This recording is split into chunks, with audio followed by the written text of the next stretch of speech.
PITcast. I'm your host, Iliana Inocencio, and this is the PITcast. Here we are. We're here for your viewing and listening pleasure to give you the latest news and up-to-date interviews on our house team members here at the Pit, as well as some other indie team interviews. So, I just wanted to tell you a little about what I heard and saw this week. So, I heard that the comedy bar that I spoke about the last episode is open this week. Everyone's been saying that the bar actually rivals the Love Bar that we have right here at the People's Improv Theater. I don't know. I think that means that we should all go check it out and see what's going on. So, there are no official shows just yet that I know of, but starting soon, I think that there's going to be a regular Sunday night show that's going to be kind of like an open mic type of thing where stand-up comedians will come in and perform. So keep checking out the comedy bar, nyc.com for up-to-date news on that. And also you can check out the Pit website because they keep posting updates about it. I also got the chance to see Pat Shea's Level 4 improv class this Sunday evening. It's been a little while since I've checked out some class shows, but I gotta say, you guys should all go check out your fellow classmates and your fellow, improv theater mates, because some of these people that are up and coming are hilarious. These people, they could be on their own indie shows. I see them, rising up to house teams. There's just some great comedy that's brewing at this theater. So make sure to support all the class shows that go on. Like I said, you can check that out at the People's Improv Theater website, thepit-nyc.com. Today I am so excited because we have an amazing guest for you, Greg Von Portz. He performs regularly with Tuscarora Fire Company Picnic, and he has this stellar show coming up this Saturday evening at 8 p.m. called Moon Pools. It's with his friend, Ashley Rebecca King, who plays piano while he sings, and they do this music, comedy, collaboration that I hear is something to be witnessed. So make sure to not miss that one. So this next show that I want to plug for you is Running Late with Scott Rogowski. I'm sure you guys have heard of him. He does regular shows here at the Pit, and he's kind of like, just a fun talk show. But this Thursday evening is pretty exciting because he's brought in the whole Elliott family. That's right, that's Chris Elliott, Abby Elliott, and Bridie Elliott. Chris and Abby you will know from Saturday Night Live, and he's bringing them in for a conversation of comedy. That's this Thursday evening at 9:30 p.m., $10 or free with your student ID. For any other shows, make sure to check out the Pit website, thepit-nyc.com. And without further ado, let's go on and bring in Greg Von Portz.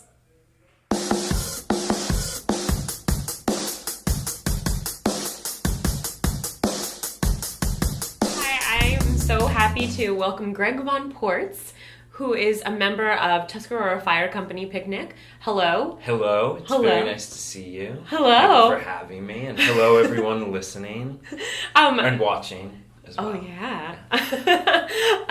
So the last episode, I don't know if you caught it, but Keith actually has been saying that you have been very interested to be on the PITcast. Yes, I have. As have other people. You know, Jake Brown wants to be on the PITcast, and he should be. He'd be a good interview. So I'm just going to top-load the interview by plugging other people, and Andy Costello, too. Good. Yes. So many people. Okay, I know. good. Everybody's clamoring. I'm kind of just bringing you all on so that we have our list of guests, and I don't have to think about it. I just be like, I'll just go down the list of people. So anyways, I don't know you that well. I feel like... I know. We kind of just started talking today. Yeah. We're friends on Facebook, though. We are friends on Facebook, which means I feel like I practically know you. Yeah, you know all of my show plugs. All of your show. And the things that I hate about the subway system. Yes. Which is a lot of stuff. Really prominent. Really prominent piece in your Facebook world. Exactly. And Twitter, too. Yes. Yes. But that's more drunk eating. Yeah. For Twitter. But I feel like that's the core of people. I feel like that's what you have to do. When you're drunk and eating McDonald's on your floor. As I am wont to do. Yeah. Because I don't allow myself to eat at a table if I'm eating McDonald's. Is that true? Yeah. I'm like, well, if I'm drunk, I'll be like... Walk around. Act like the dog you are. No, I just set everything on the floor in my bedroom. Why not? Listen to some music. Not even on the bed, just on the floor next to it. Yes, completely on the floor, ketchup and everything. Not on the floor directly, but on the paper. Yeah. Okay, this is really important talk right now. Yes, it is. So what's up? How's it going? How are you? It's nice to finally really meet you. No, but this is about you. I am so excited that we got you on this week because you have your show coming up This Saturday, December 8th, Moon Pools. Yes. With my very good friend and collaborator, Ashley Rebecca King. So, like, I have yet to have been able to catch this show, and I hear that it's awesome. Like, I Google the guests and stuff, and you have some buzz going around it with, like, The Examiner, Village Voice. A lot of people have been covering, like, your past shows. So can you tell us a little bit about it? Yeah, well, what Ashley and I do is kind of loungy, comedy-injected, I guess cabaret type of thing. Mm-hmm. And we've been doing it for a while, on and off, but for the past couple of years, involved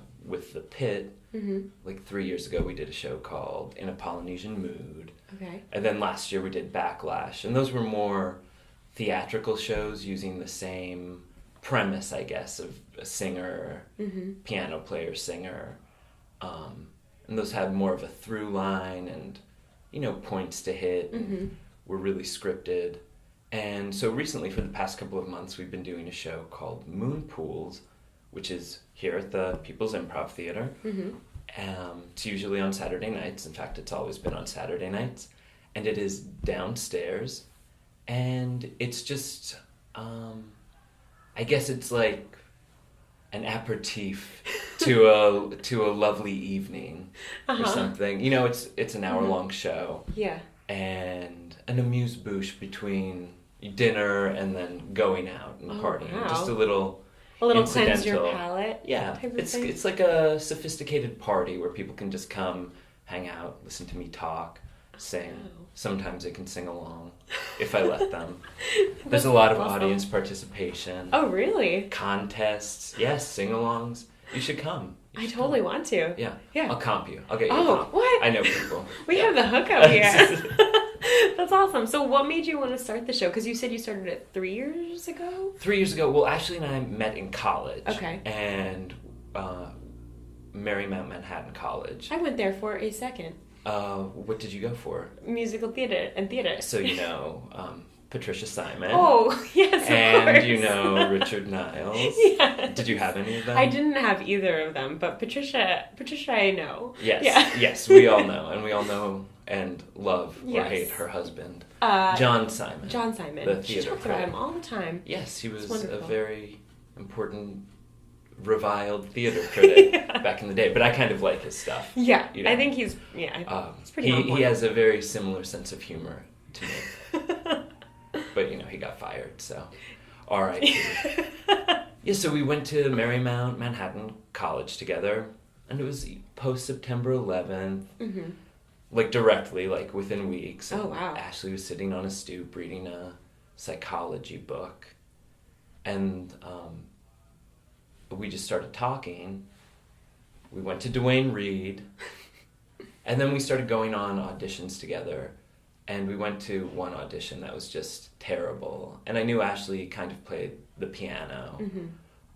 I knew kind of that she did, but she can really play the piano. And so there we were at this audition for Hairspray or something. Mm-hmm. There were people dressed like they were in Hairspray. It was upsetting. Happens all too often. And then it was out on the street, and it started to rain and pour on 42nd Street.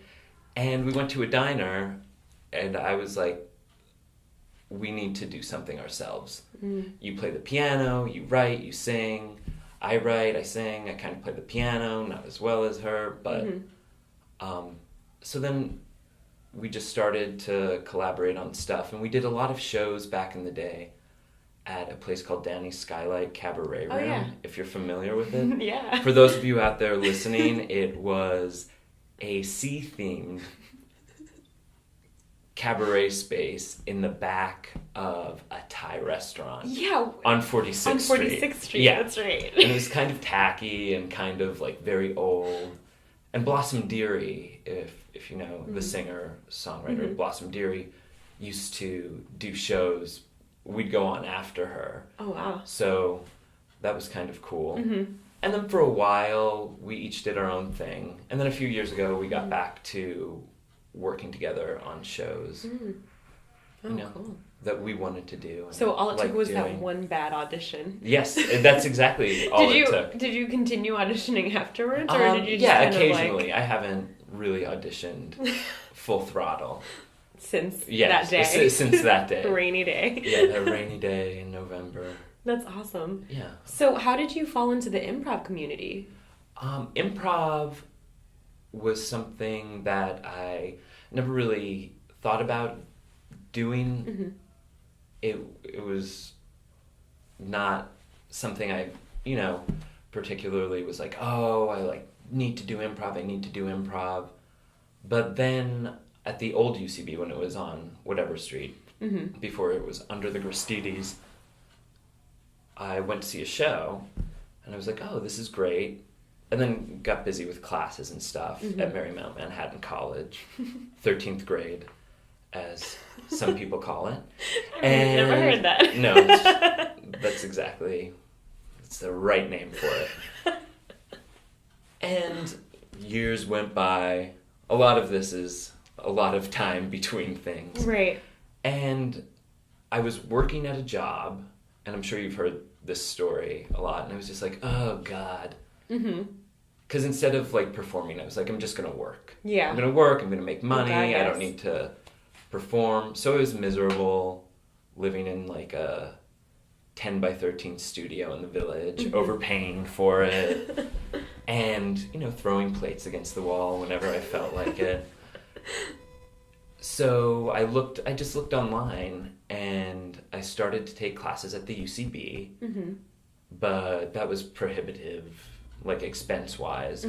So then I started interning at the Pit. Oh, okay. I just emailed Katie, and she was like, oh, there's a spot that's open tomorrow if you want to come in, or maybe within 2 days. So I just went in, and I've been doing stuff here ever since. Oh, wow. Yeah, I went through all the levels, through interning, except the last level, because I don't think they let you take the last level 5 as an intern. Oh, really? And if they do, Yeah. I want my money back. They do. I'm talking, I want, what is it? You have to pay $50. I would what is it, $350 back? $350 back. Yes. You should talk to somebody. I know. Oh, no, I will. I'm talking to everybody right now. Anybody out there who can get me my money back, I need my money. Okay. We'll make sure that you get paid in installments or something. Oh, thank you. At least 25 cents a day. Yeah, well, no, I like a lump sum. Oh, okay. So, yeah. Darn it. Why did I think that of you? No checks, cash. But yeah, cool. So then I went through all of the levels, had a good time, enjoyed it, and here we are today. What do you feel like you took from all of them as you now perform with Tuscarora House Team? Yes. My first teacher was Chris Cornelia, who now lives in Los Angeles. Right. A lot of people listening who were around back in the day remember him, but he hasn't been around in a while, and he was a really great guy. I think Steve Siddell talk about him, possibly. Yeah, he did. And he got the point correct. Chris was like, this isn't the most important thing in the world. This is something that you do for you. And that's actually one of the most important lessons I've learned throughout my improv history or career, if you want to call it that. So you don't get a lot of money doing improv. But yeah, that it's not a huge thing. It just needs to be something that you do for yourself. Right. And then level 2, I completely forget who I had. Oh no, I don't. Matt Donnelly. Okay. Who's really great. He lives in Las Vegas now. He was great. He was very good, or maybe he was level 3. Level 2 or 3, I don't remember. Right. And everybody out there who's asleep, it's either one of the two. I'll get back to you on that. I think he was actually 3. So he was really great technically for improv. He gave me and everyone else a set of skills they could use. And I think that's really important. And not just skill yes-anding and stuff, but technical skills, which I don't really remember, but they are instilled in me. Right. And then level 4 was Ptolemy, who's one of my favorite people ever. He's the nicest guy, the funniest guy. And his philosophy, and he has a deeper philosophy. He's very thoughtful about improv. But what I took from it was that he just do what you want. kind of like they say in bull riding, fuck the form, grab the horns, when you're riding a bull. So level 5 I had Ali, which a lot of people have experienced, and I really enjoyed that class because it was completely different, and it was just talking and being yourself. And that's something that I don't really have a hard time doing in day-to-day life, but on stage, it's kind of difficult to be yourself. And I am usually not myself on stage, but a heightened version of yourself. It's nice to have yourself there already to build other stuff on. Yeah. That is something that I'm curious about. Like, how do you personally, or how do you think people are able to cultivate their own, sense of humor and display that on stage? Because, it is a heightened sense of yourself, but, what do you hone in on? What do you notice that works versus what doesn't? Right. Well, are you talking about how senses of humor are formed? Kind of, or what you choose to display for you personally. Okay. Well, for me personally, a lot of my sense of humor is in general, in day-to-day life, is, I would say, the Irish Catholic, Pennsylvania cold region, because that's where I'm from.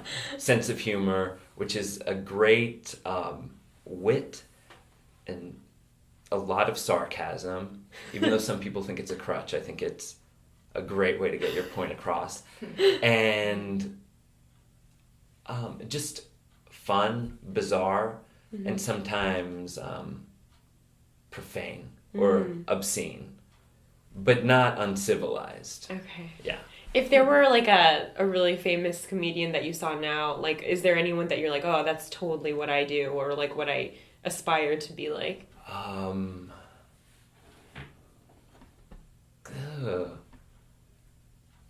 don't know, because I like watching everybody, right, and taking things and just seeing the way it goes. I mean, Louis C.K. is great, but I don't think we're on the same humor path. But I really appreciate his humor and his sense of comedy.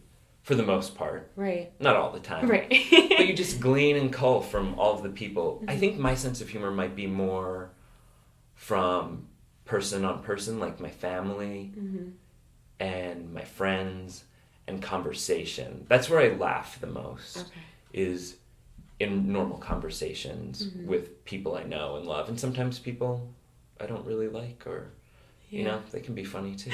I'll let it happen. But yeah, I think my sense of humor is more of a conversational sense of humor, because I don't really do stand-up. I don't do storytelling per se, and especially in improv and stuff. So I kind of like the conversation aspect of everything, and stuff coming out of words and physicality, and yeah. Cool.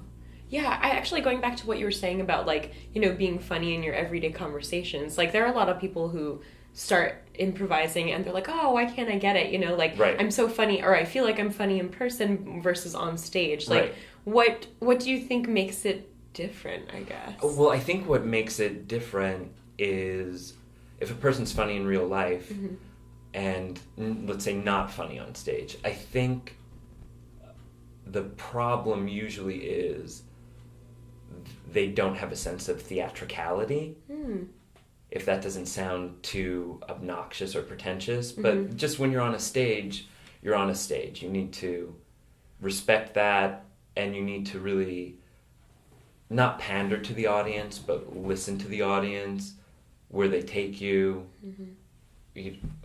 Yeah, that makes complete sense. Cool. Yeah, so I think that might be a big downfall. And sometimes people just are unaware of how funny they are, and then they try to figure out why they're funny, and then put that on stage, and that usually never works, because it's not the thing. What you think of yourself is probably not what other people find funny about you. That is true. Everyone. Whoa. Okay, so you've been with Tuscarora since the beginning? Yes, Tuscarora Fire Company Picnic, named after my hometown, an event in my hometown. Is that really where it came from? Yes, correct. That is correct. I had no idea. Yes, there is a real Tuscarora Fire Company Picnic in Tuscarora, Pennsylvania, once a year. Wow. The last Saturday of July. So have you attended this? Yes, that's actually how we came up with the name. We got a big church van, and a couple of us, not everyone who's in Tuscarora Fire Company Picnic now, but we were formed like 2 weeks after we went on the trip, and a bunch of our friends, because I have some really great friends here, and we like to travel together and hang out. Got a church van. I drove, almost killed us a few times, but we went, and my town's really small. Tuscarora is a really small town. A couple hundred people, no sidewalks, no stoplights. So there's a big event once a year held by the fire company to raise funds for the fire company for the year. And they get, I don't know, something like 70 kegs. I'm not sure of the money. And everybody from towns all over come. Oh, cool. And it's just in the middle of the woods, basically. And there's pine trees all around, and everybody's drunk, and there's all types of people. What happens if there's a fire in the town? It's actually happened. No. Not for the picnic, but not the Tuscarora Fire Company either, but a fire company in the area. Because the Tuscarora Fire Company is a great organization, and they do a lot of good things for a lot of people. I would just like to say that. But in the area, there was a fire company, because fire companies are a big thing where I'm from, and they were drinking, like partying, and there was a fire, and so they all got on the thing and flipped the fire truck over, and thankfully no one got hurt. That's really awful. But that was a big news story when I was huge. Little. What was the Tuscarora Ambulance Company doing? There is no Tuscarora Ambulance Company. Okay. It's just a fire company, and it's probably the Tamaqua Ambulance or the Schuylkill County Ambulance. Those are the surrounding areas. Yes. Wow. That's very, very cool. Yeah. So to answer your question, I think for about 2.5 years now we've been performing together. Oh, wow. Maybe longer. Maybe 3. I think 2.5. Okay. Yeah, that sounds about right. How do you feel your team has grown since the beginning? I feel that we're all really good friends, and I love everyone equally on the team, and I would hope people would think that about me. But we have a great time together. I think we've gotten stronger as we've gotten closer and more willing to trust each other with ideas. And sometimes people, don't always like an idea, and other people do. But I think we're really good and good enough friends. And I don't mean to say that we're like best friends, loving each other, hugging each other all the time. But we trust each other enough to just go with it. Right. And if it doesn't work, nobody gets blamed. We don't point fingers, and if it doesn't work, you don't feel that great after a bad show or something, as everyone probably listening knows. But it's ephemeral. It just goes away after our initial, like, oh, this wasn't good, this wasn't bad, and we all can talk to each other. That's good.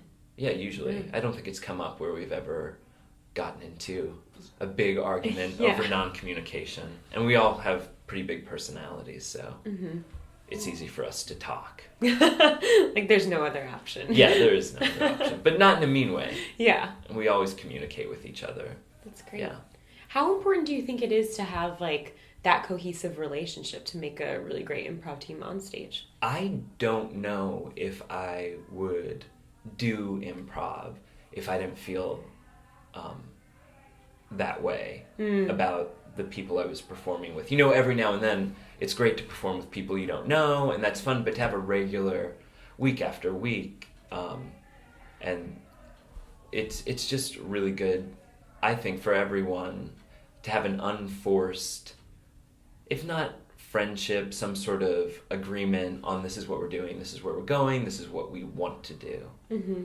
So I think it's very, very important. And I think the best teams show that for the most part, unless, they're just all really great individually and for some reason they explode together. Right. And that happens too. Yeah. But for me, I would rather be friendly with people on my team and friends with them and be able to talk than, let's say, just doing good shows and hating them behind the scenes. Right. Which happens a lot more than you think. I have names. I know where the bones are buried. Everybody email Greg. I'm starting to Tumblr. Greg von Portz. I'm starting to Tumblr. How have you grown as an improviser since the beginning? Well, I think improv for me is something that I like to do. Mm-hmm. So I wouldn't do it. Or I wouldn't do it. Right. And sometimes, you fall into ruts. And I think the growth that I've experienced, outside of just being better about technical stuff like listening and being able to do this and being able to react to the audience and know what the audience likes, is this idea of getting myself out of the ruts, whether it's doing the same character or, cursing a lot on stage. And if it doesn't always work, at least that's what I am working on or try to do in improv, not doing the same thing all the time. If it doesn't show on stage, well, sorry. But that's something that I'm conscious of up to the show. And then during the show, I just go with the flow. Right. You can't think too much. So it's just kind of like a whole big muss of fun for you. I mean, I mean, that's what improv should be. It's fun. It's a great way to express yourself. Some people express themselves, we use it as like an art form to really express themselves, which is perfectly valid and great, and I think it's a great thing to do, but I just love the fun of it. Right. And I hope nobody out there who thinks improv is like an art or something, hearing me say that I love the fun of it is likens that to me saying that, oh, it's fun, it's not art, it's not artistic, it's not worthy. But for me, the best part is the fun of it. Yeah. And I wouldn't do it, absolutely not, if it wasn't 100% fun. And sometimes it's not, but then you get over it. Right. And you remember the times that it is fun. What were some instances that you were like, oh God, this is really not working out today, like in this particular set or something? Or maybe a form you guys worked with that wasn't working, or... I am pretty negative in real life. I'm an optimistic pessimist, usually in real life. I'm actually very friendly and nice if you talk to me. I'm not as scary as I might seem. You don't come up as scary at all. No. Some people, back in the day, Ooh. Yeah. When I was, 100 pounds heavier. It was probably that grill, too. Yeah. And the guns I was toting. Oh, yeah. Yeah. That'll do it. But on stage, even the worst thing that's happened, the worst show, I hope nobody minds me talking about this. I won't mention names or names of groups. It's not the current group now. The idea was to wear hats and Lady Gaga music was to be involved somehow. And we had a smoke machine. And, right, conceptually, it sounds like, Fun. Yes, fun. And it was one of the... And I'm never embarrassed after being on stage. It was just like, oh my God. That was I've never felt so terrible. This was at the old pit too. Right. I've never felt so, And the problem with that, of course, is there were like 200 different elements that we were trying to involve into a show. Right. Like hats snacks and a smoke machine. Right. So stuff like that, I think just focusing on having fun. We weren't focused on like doing anything other than we had all of these props and extra extra things, and it showed that we didn't know. But that's not with Tuscarora Fire Company Picnic. We did not do that show. Okay. Yes. That was another artistic venture. Another artistic venture, a theatrical endeavor that landed on its face. Very cool. Mm-hmm. So you performed with Hello? Yes, I did perform with Hello. So how was that experience versus with Tuscarora? I mean, besides the fact that it's musical improv, so it's very different. Right. Well, I was never trained in musical improv. Okay. So, but I'm a musical person. I play the piano. I can sing and stuff.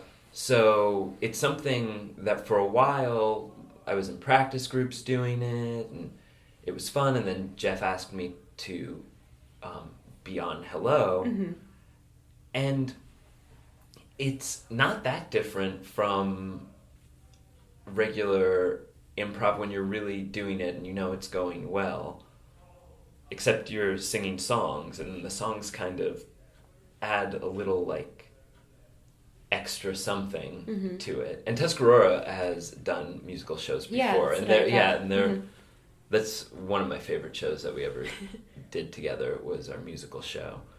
But I don't think it's that different. I think it's just like it all flows, and it might actually feel easier for me to do musical improv, especially the song part, because I like that so much, and it's something that comes easily to me. Not the whole improv thing. I'm not like too big for my britches, guys, but like the flow of songs and just words. And I'm horrible at structure too, so when I do songs, it's just like a rambling on of things. Yeah, but I love doing Hello. That was a lot of fun. It just got to be too much because there was we'd have Tuscarora got moved, and then that was after, and then rehearsals and stuff with stuff, and I just couldn't do it anymore. But I'm sad that I can't. And if they ever need anyone, let me know. If I'm not inebriated by 9:30, I'll be there, guys. Cool.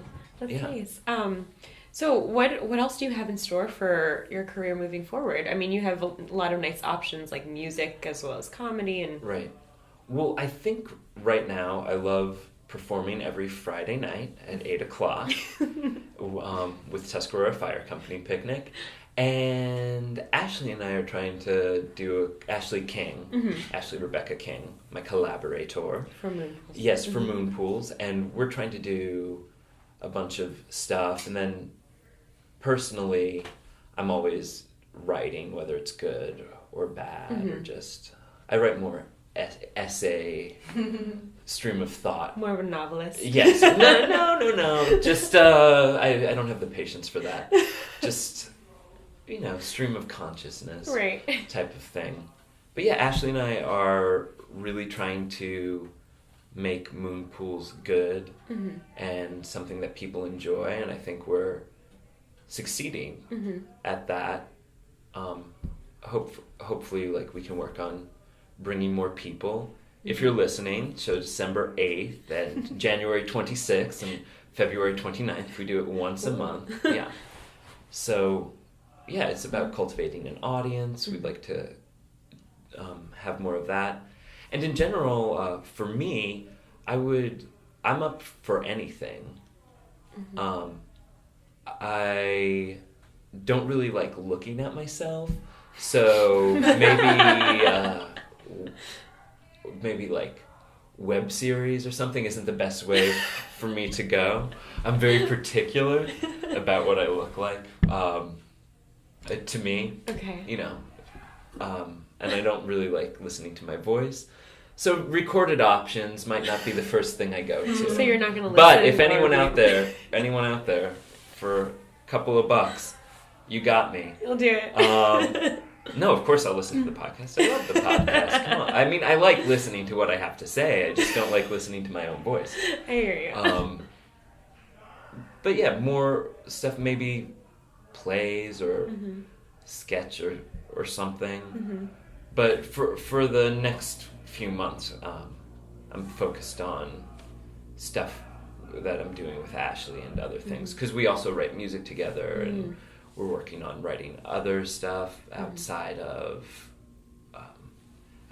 moon pools or performing together. But I would definitely like to do something like that, or possibly taking what we have with our show, Ashley and I, and making it more of, there are so many variety shows.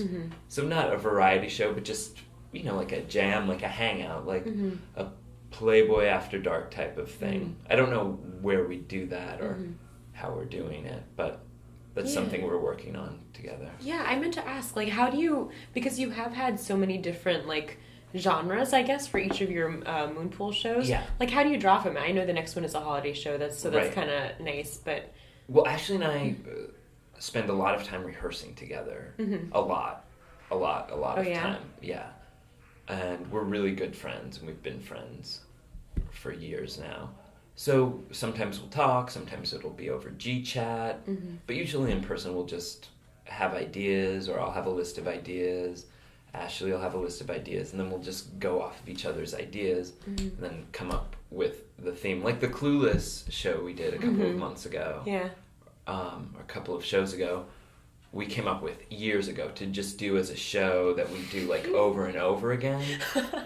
And then once this came up and it was around Halloween, and we just thought it would be a good idea, and that was a really fun show to do, especially because some of the music is terrible in it. So good and bad. To put that limitation on ourselves was a challenge. Yeah, it was fun. It was a fun challenge, but some of those songs, I don't know, not too good. What advice do you have to give for people who are looking to just self-produce something as awesome as that for themselves? Just do it, and have standards, and don't worry about if other people think it's good or not, but make sure that you think it's good. And if you don't think it's good, don't do it. If you write a show, and you just write a show to write a show, and it's not good, I know this is going against all the advice that people say, but if it's a bad show, and it's bad, you personally know that it is shit, don't force other people to sit through that. No, ain't nobody got time for that. Nobody wants to... but, if you think it's good, and you think it's great, and you are really invested in it, you have to do it. It's denying yourself not only a pleasure, but something for you to expand your horizons, and not career-wise, not fame-wise, because I know a lot of people want that, but just yourself. Push yourself to see what you want to do. And if you don't think it's good, maybe it can be fixed, and talk to other people, collaborate with people. Collaboration's the best way to get anything done, knowing that you're not in it alone, and other people, and having other voices. I think it's really important to put everything in a nutshell, to collaborate and make sure that you think it is quality and is worthy. And if you don't, work on something else. Maybe that'll be it. But don't just keep putting up goddamn show about who knows what. I won't get into specifics with that one, but everybody out there knows what I'm talking about. They know I'm speaking the truth. And finally, what's your improv philosophy? My improv philosophy. I knew this question was coming, so I should have prepared a little more. My improv philosophy is go with it. But know what you're doing. Be educated. Know all of the skills. Have the skills, have them all inside of you, and, and then just go out there and use the skills and everything within you and have a good time.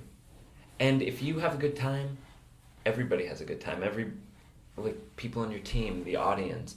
And also, another philosophy is go out and experience as much as you can, read as much as you can, not about improv, have conversations that aren't about improv, cook, clean, And be presentable on stage.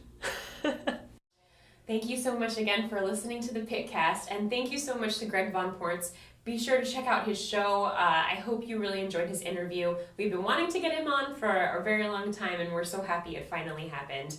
Like I said, make sure to listen to all of our past PITcast episodes, as well as look forward to our new ones by going to pitcast.tumblr.com or go to our YouTube page, which is youtube.com/pitcastshow. And as always, tweet at us. We love hearing from you at PITcast. And you can find us on Facebook and like us, the PITcast. Make sure to check out the PIT calendar for all of the upcoming shows here at the PIT, and make sure to say hi to our other counterpart, Mark Stetson, who hosts PITcast Extra. Until next time, see you.